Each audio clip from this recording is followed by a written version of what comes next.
History I کے پیارے دوستو، السلام علیکم۔ میں ہوں فہیم جرال۔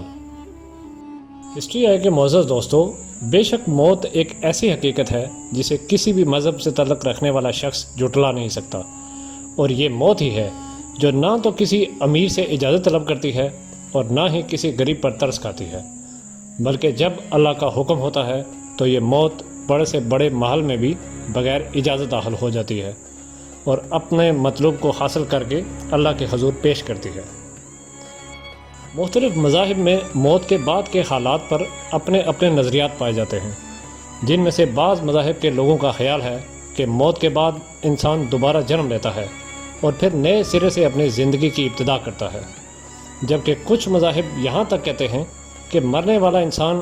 کسی جانور کی شکل میں جنم لے کر دوبارہ زندگی شروع کرتا ہے۔ لیکن دوستو، دراصل دنیا میں ایک ایسی کتاب بھی موجود ہے جس میں موت کے بعد پیش آنے والے حالات و واقعات کو موضوع بنایا گیا ہے،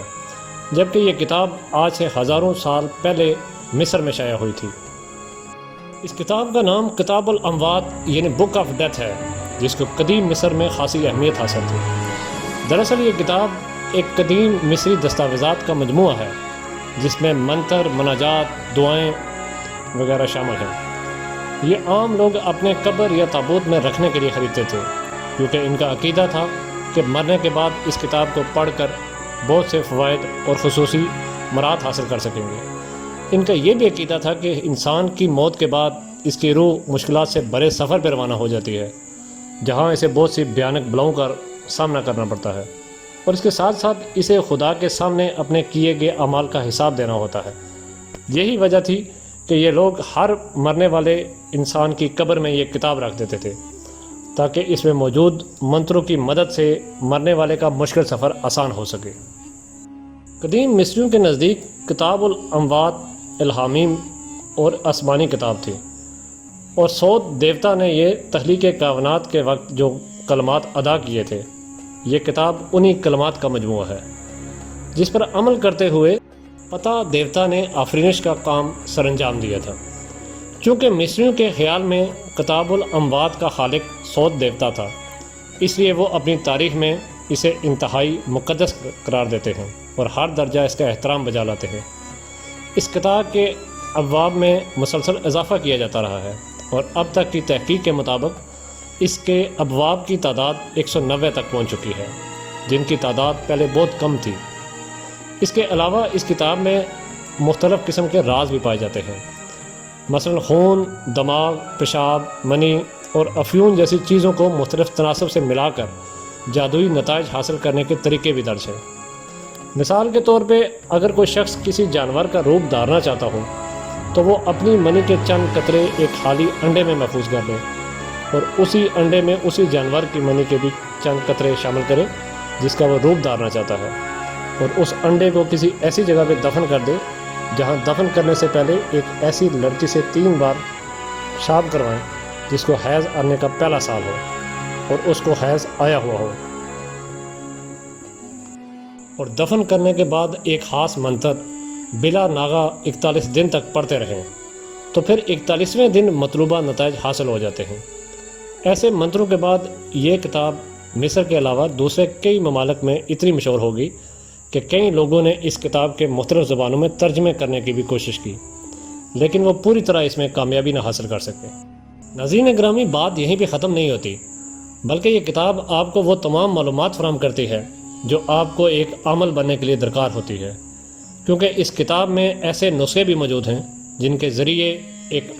کامل عامل استاد کی شاگردی میں رہتے ہوئے مافوق الفطرت مخلوقات کو بلانا اور ان سے تعلقات بھی قائم کر سکتا ہے، یہاں تک کہ جنات کو بھی قابو کیا جا سکتا ہے کہ وہ آپ کے حکم کی تعمیل بجا لائیں۔ روایات کے مطابق اس کتاب میں حضرت سلیمان علیہ السلام کی تحریریں بھی شامل ہیں، جسے ہڈن ووڈ کے ماہرین افراد آج بھی استعمال کرتے ہیں، جبکہ یہ بھی کہا جاتا ہے کہ اس کتاب کا اصل نسخہ ویڈیگن کی لائبریری میں موجود ہے، اور اس کتاب کے بارے میں یہ بھی مشہور ہے کہ اسے تباہ نہیں کیا جا سکتا، حتیٰ کہ اسے آگ بھی نقصان نہیں پہنچا سکتی۔ ناظرین گرامی، یاد رہے کہ جب یہ کتاب لکھی گئی تب مصر سحر اور جادو کا مرکز تھا، اور فن سحر و شباب میں مصر میں تمام دنیا کے مقابلے میں اس کو اوج کمال تک پہنچا دیا تھا، اور یہ جادوگر فرعون کے لیے ناقابل یقین قسم کے کارنامے سر انجام دیا کرتے تھے۔ یہ جادوگر قبالہ نامی جادو کے ماہر تھے، جو جادو کی سب سے خوفناک قسم ہے، جس میں اس جادو کے ماہرین براہ راست شیطان سے رابطے میں رہتے تھے، اور شیطان ان کو کامیابی کے نئے سے نئے گر سکھاتا تھا، اور ایسی ایسی چیزوں کے بارے میں بتاتا تھا جن کے بارے میں عام انسان نہیں جانتا، اور وہ ان سے کام لے کر انتہائی مہیر عقول قسم کی چیزیں ایجاد کرتے ہیں اور ان سے فائدہ اٹھاتے ہیں۔ اور اس کے علاوہ ان کی ہمیشہ کوشش ہوتی تھی کہ کسی بھی طرح موت کے بعد کے حالات کو جانا جائے، لہٰذا انہوں نے ہزاروں کوششوں کے بعد مختلف عملیات کی مدد سے یہ کتاب تخلیق کی، جس کو ہر مرنے والے کے ساتھ رکھ دیا جاتا تھا تاکہ وہ اپنی اگلی منزل کو آسانی سے طے کر سکے۔ جب موسیٰ علیہ السلام بنی اسرائیل کے ساتھ اپنے وطن فلسطین کی جانب واپس آئے تو یہ قوم پہلے جیسے نہیں رہی تھی۔ ان میں فرعون جیسی فرعونیت، سرکشی اور فرعونی عادات بھی شامل ہو چکی تھی۔ فلسطین میں واپس آنے کے بعد یہ لوگ جہاں دوسری بہت سی نافرمانیوں اور گناہوں میں غرق ہو گئے، وہیں ان میں سے بعض افراد جادو اور شیطانی عملیات میں بھی مصری جادوگروں کی طرح مشہور ہو گئے،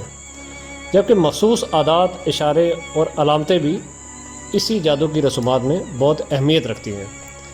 ان لوگوں نے اس علم کو مصروں سے بھی زیادہ طور پہ سیکھ لیا، اور وہ اس علم سے دشمنوں اور مخالفوں کو نقصان پہنچایا کرتے تھے۔ اور جب حضرت داؤد علیہ السلام کو اللہ تعالیٰ نے عظیم بادشاہت عطا کی تو ان لوگوں نے قوم کو ورگلانا شروع کر دیا کہ حضرت سلیمان علیہ السلام کے پاس نعوذ باللہ جادو کی طاقت تھی، جس کی وجہ سے ان کو جنات پر حکمرانی حاصل تھی۔ لہٰذا حضرت سلیمان علیہ السلام کے بعد قبالہ جادو کو روحانیت کا درجہ دیا گیا، اور جادو کی کتابوں کو ہیکل سلیمانی میں مقدس کتابوں کا نام دے کر رکھنے جانے لگا، جن میں دا بک آف دا ڈیڈ کو خاص اہمیت حاصل تھی۔ اور چونکہ اس کو سب سے معتبر کتاب سمجھا جاتا تھا، لہٰذا یہ کتاب سب سے اونچی جگہ پہ براجمان ہوا کرتی تھی، جبکہ آج بھی مصر کی ایک فرقے کے لوگ اس بات پہ یقین رکھتے ہیں کہ یہ کتاب ان کے مرنے کے بعد مددگار ثابت ہو سکتی ہے، لہٰذا آج بھی کہیں نہ کہیں لوگوں کو اس کتاب کے ساتھ دفن کیا جاتا ہے۔ ناظرین گرامی، اب اگر دین اسلام کی روشنی میں بعد از موت کے حالات جاننے کی کوشش کی جائے تو قرآن و حدیث کی روشنی میں ہر مسلمان کا یہ ایمان اور عقیدہ ہے کہ ایک دن ایسا ضرور آئے گا جب دنیا کا سارا نظام درم برم ہو جائے گا، آسمان پھٹ جائے گا، سورج لپیٹ دیا جائے گا، ستارے ٹوٹ پھوٹ جائیں گے، اور حضرت آدم علیہ السلام سے لے کر دنیا میں آنے والے تمام جن و انس کو اللہ کے دربار میں ایسی حالت میں حاضر کیا جائے گا کہ ہر نفس کو صرف اور صرف اپنی ذات کی فکر ہوگی کہ اس کے نامہ اعمال کس ہاتھ میں دیا جائے گا۔ اس کے بعد انہیں دنیاوی زندگی کے اعمال کی جزا یا سزا دی جائے گی۔ اس دن کو یوم القیامت کہا جاتا ہے۔ قرآن و حدیث میں اس دن کی سختی اور ہولناکی کو بیان کرتے ہوئے فرمایا گیا ہے کہ قیامت کا دن 50,000 سال کے برابر ہوگا۔ قرآن کریم میں تقریباً 70 جگہوں پہ یوم القیامہ کا لفظ تحریر ہے، اور یوم الآخر اور دار الآخر جیسے الفاظ کا ذکر قرآن کریم میں 20 مرتبہ ہے۔ نہ صرف مسلمانوں بلکہ عیسائیوں اور یہودیوں کا بھی یہ عقیدہ ہے کہ ایک دن دنیا اور دنیا کی ساری نقل و حرکت ختم ہو جائے گی،